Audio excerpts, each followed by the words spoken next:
どうもバーケンです。7万再生したあの動画の続編です。この 71kg のハンマーナイフモア、今回はホンダフリードで運びます。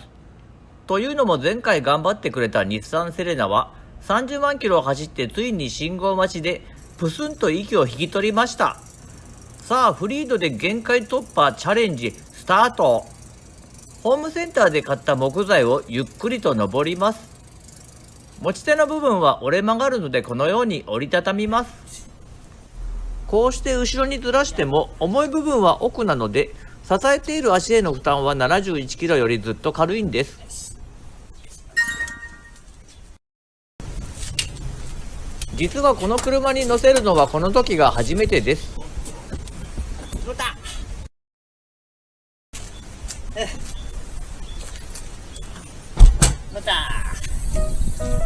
簡単な自己紹介です。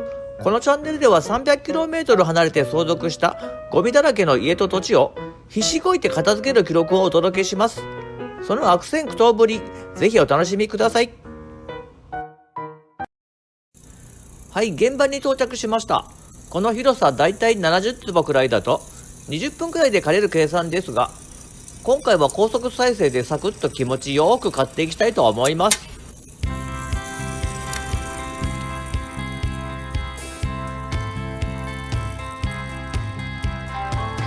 軽トラックなしでも 300km 離れた土地の草刈り日帰りでできちゃうんです。今回はまだ草は少ないんですが、5月上旬の田植え前にやっておいた方がいいとアドバイスをもらったので作業しに来ました。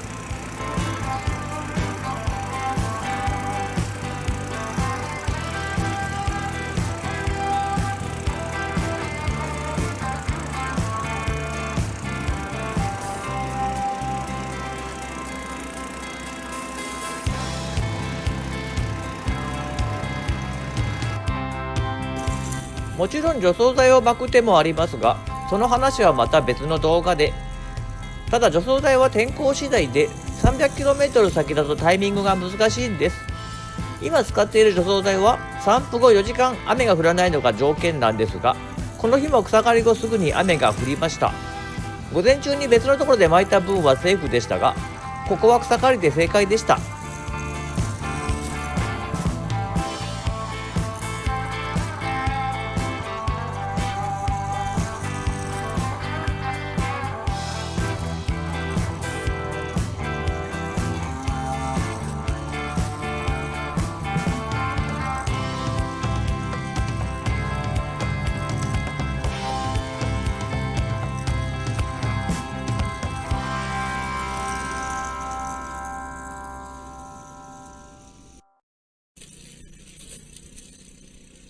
実は水路に落としかけましたが、緊急停止ボタンを押してなんとかギリギリセーフでした。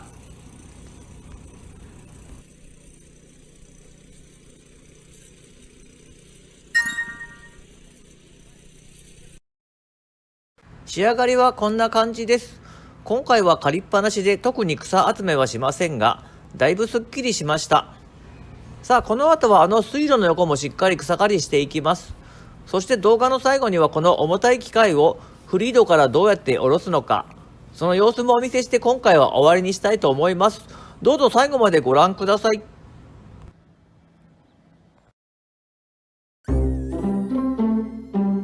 ちなみに斜面に見える黒い防草シートは相続した時からここにありました。どうやら地域の方がご好意で設置してくださったみたいです。本当にありがたいです。ただこの水路のすぐ横の部分、ここも私の土地ですのでしっかり草刈りが必要なんです。こういう水路の際とか石が多い場所は本当はチップ層じゃなくてナイロンコードで刈る方が早くきれいに刈れるのですが、ほんの数分前にナイロンコードを使い切ってしまいました。水路に落ちたこの草ももちろんちゃんと拾います。こういうのを見るとちょっと子供の頃を思い出しちゃうんです。大雨で増水した川に父に命令されて父と一緒にタンスを捨てたことがありました。あれが今でも心の傷になっているんです。亡くなった父のせいなんです。これが父です。月のワグマをペットにしちゃうような人でした。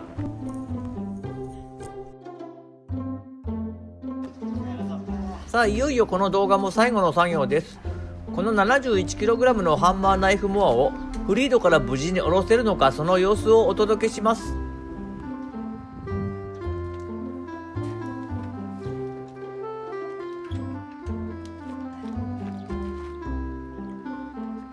その前に一つ注意点です。機械を使った直後はエンジン周りなどがかなり熱くなっています。うっかり触ると火傷する危険があるので、皆さんも作業後は十分気をつけてください。ちなみにこの普通車での積み下ろし、女性の方だと結構大変だと思います。結局なんだかんだで力は必要なんです。ただ機械の操作自体は特に力はいらないので、そこは女性でも全く問題ないんです。